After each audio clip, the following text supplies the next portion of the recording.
Hello fellow bike people! Today we're getting into the e-bike realm. This is kind of weird for me. I've always been a little unsure how to feel about e-bikes. There are some really nice ones, and then there's some kind of sketchy ones. On the one hand, you've got like Specialized and Turn and things that use like Bosch or Shimano or Yamaha motors. Those are beautifully engineered. I love those bikes. On the other hand, you've got, well, let's just say you can find videos of exploding e-bikes, and that's what I'm talking about. Some of them are death traps, some of them are wonders of engineering. Rad?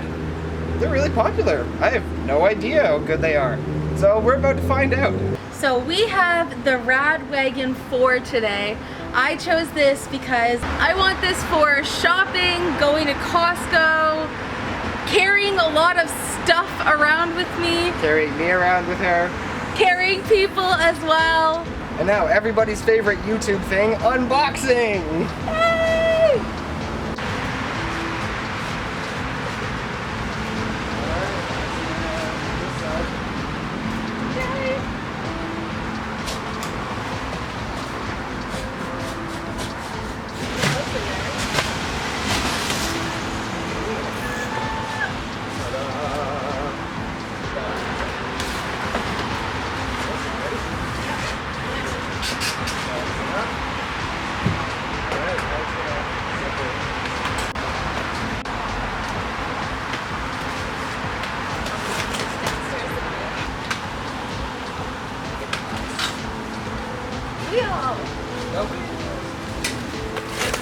Hulking it.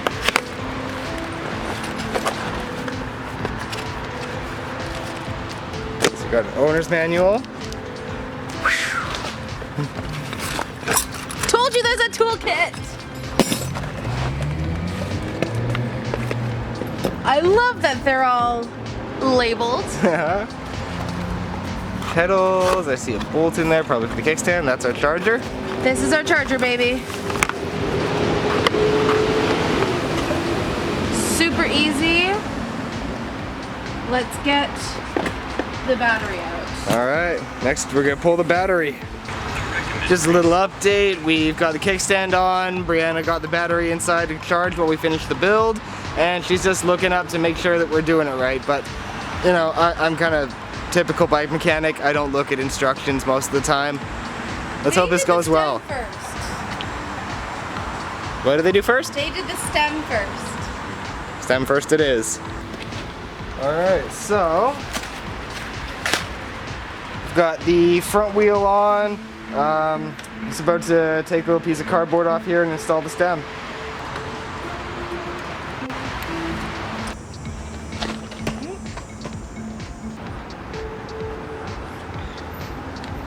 Theoretically, once this tightens down, it should act as the stem and top cap all together, if I'm not mistaken.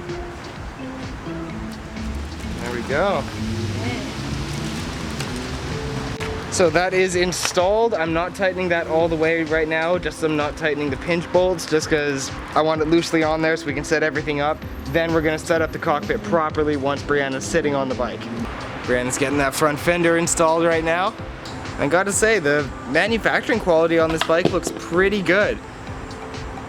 And the welds look nice, like all the parts are nice and solid. I like how it's got the nice like integrated or hidden headset here, or internal headset I guess technically it would be. Even the dropouts down there where the wheel attaches, they're nice and thick, they're not no skinny dropouts that are all worrying. This thing looks heavy duty, I really like it. Seems like this is a lot of good value for the price. Yes. You don't need to super tighten it, just snug. Cool, we have fender. Alright, my turn to jump in, start doing some bike mechanic-y, just little touches, make sure the brakes aren't rubbing, make sure the gears aren't going to chuck the chain and the derailleur into the wheel.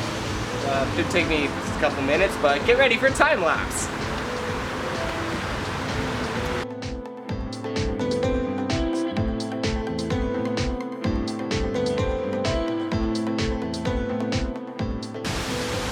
Alright, that's it for that.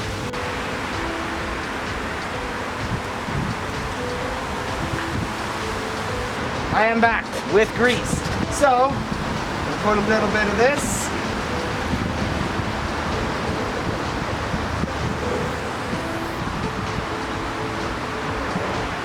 A little of that there.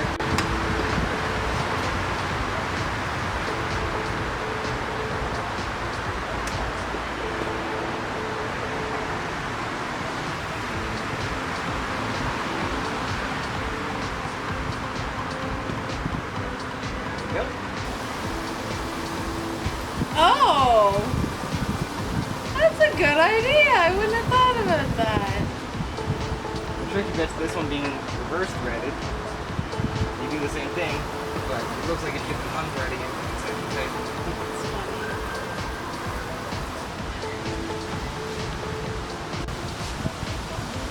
Alright, your turn now. Oh yeah. Now, is it accessory time? Nope, now it's chain loop time. Oh, chain loop How to do time. this? So it's Yes.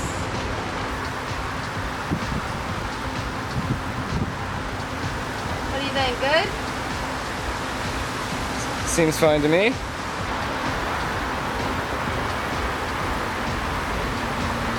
It's a message from a bike mechanic.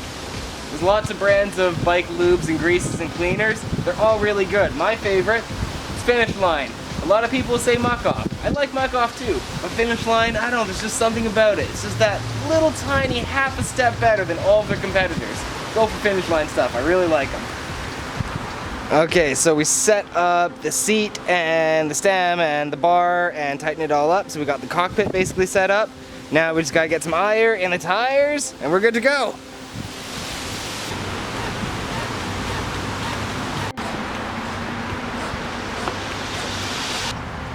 So just to give the battery a little more time to charge, we decided to install the accessories like the rack up here.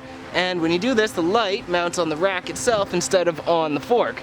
So there's a little cable extender and zip ties to the bottom here for a nice clean cable routing. And it looks like there's a little keyway in there and they'll just hook up. Once I get a zip tie in, this will be a really solid, cleanly routed, hopefully nice and powerful lighting system.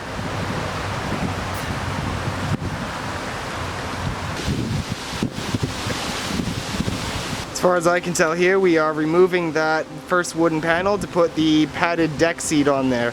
That's right. Passenger styles. So yeah, it's a hand thread and a little bracket under there. I think I'm doing it the other way. Either way, simple enough system. I like how user-friendly that is. That's pretty cool.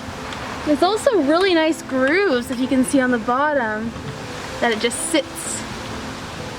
Oh yeah, it's not going nowhere. Cool. Totally. Alright.